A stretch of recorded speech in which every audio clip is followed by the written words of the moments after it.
Good morning. Next series की जो आज अगली दवा है वो है एनाकार्डियम।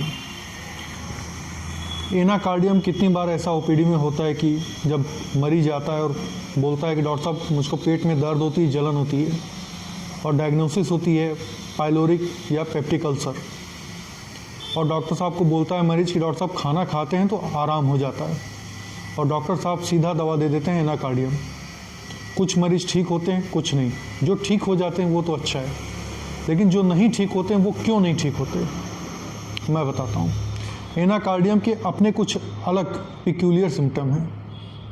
जो एनाकार्डियम का मरीज होता है बहुत ही ज़्यादा इरिटेबल होता है, चिड़चिड़ा होता है, हाईली इरिटेबल, एंगर, गुस्सा, वो श्राप देने लगता है, बात बात पे कसम खाने लगता है, गुस्सा करता है, लेकिन बाय नेचर वो कावर्डिस भी होती है, डरपोक भी होती है।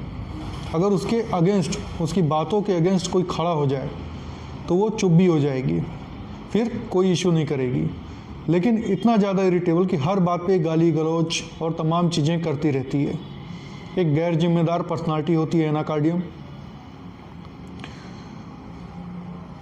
Extreme feeling of indecision, decision लेने में असमर्थता रहती है। असमर्थता मतलब ये करें कि वो करें, एक बार एक चीज़ डिसाइड करती है, फिर थोड़ी देर बाद दूसरा, नहीं वो सही रहेगा। ये कन्फ्यूज़न दिमाग में हमेशा चलता रहता है।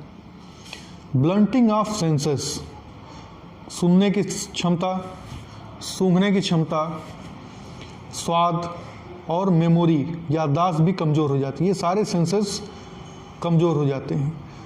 इनसेंसिटिव रहती है अपनी सोसाइटी के लिए, कोई मतलब नहीं, अपने मतलब से मतलब है। काफ़ी सेल्फिश टाइप का ये पर्सनालिटी होती है एनाकार्डियम।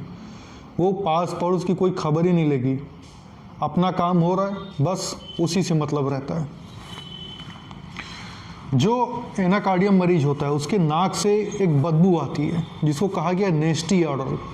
चिड़िया के घोंसले से जो बदबू आती है, चिड़िया पॉटी की रहती है, अंडे सड़ जाते हैं फूट करके, जिस तरह की बदबू आती है वही बदबू एनाकार्डियम मरीज के नाक से आती है। Sudden attack of profuse salivation, अचानक से मुंह से ढेर सारा सलाइवा बनने लगेगा और मुंह से बदबू भी आएगी। एनाकार्डियम मरीज चिल्ली पेशेंट होता है और ठंडी चीज़ें खाने से, खास तौर से कोल्ड ड्रिंक, पेट में दर्द होने लगेगा। कोल्ड ड्रिंक या ठंडी चीज़ें उसे बर्दाश्त नहीं होती। गर्म चीज़ों में अगर एनाकार्डियम पेशेंट सूप पीती है तो उसके सीने में जलन होने लगती है। सुबह सोकर उठने पर नाउजिएटेड फीलिंग रहती है, लगता है कि उल्टी हो जाएगी।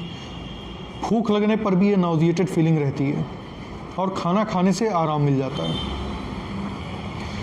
एनाकार्डियम पेशेंट में ईपीगैस्ट्रिक रीजन में ऐसा महसूस होता है जैसे कोई चीज़ प्लग से दबाई जा रही है। बहुत तेज़ दर्द होगा, बहुत तेज, जैसे कोई चीज़ दबाई जा रही है। फिर एक गर्गलिंग साउंड होगा और फिर गड़गड़ गड़गड़ की आवाज़ आएगी, फिर धीरे धीरे वो दर्द ख़त्म हो जाएगा।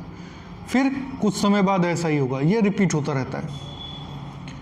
चिल्ली पेशेंट होता है, मैंने बताया था। और जो इसका लास्ट सिम्टम है वो है इनएफेक्चुअल डिज़ायर फॉर स्टूल। बार बार लगेगा कि मोशन हो रहा है, जाने की इच्छा होगी, लेकिन जाने पे बहुत थोड़ा सा मोशन होगा, बहुत थोड़ा सा, चाहे वो सॉफ्ट ही स्टूल क्यों ना हो, लेकिन नहीं होगा। बार बार इच्छा होगी जाने की, जाएगा, थोड़ा सा सॉफ्ट स्टूल होगा, फिर ख़त्म, फिर थोड़ी देर बाद लगेगा अरे इमोशन आया, फिर दौड़ के जाएगी, फिर वैसे ही थोड़ा सा होगा। तो ये थी एनाकार्डियम पर्सनालिटी। अब इस पर्सनालिटी और इस टोटालिटी पे जब आप गैस्ट्रिक अल्सर या पेप्टिक अल्सर या बाकी कंडीशंस की दवा देंगे तब आप एनाकार्डियम का मैजिकल इफेक्ट देख सकेंगे। कोई डाउट हो तो मुझको व्हाट्सएप पे कर सकते हैं 9935918224। Thank you.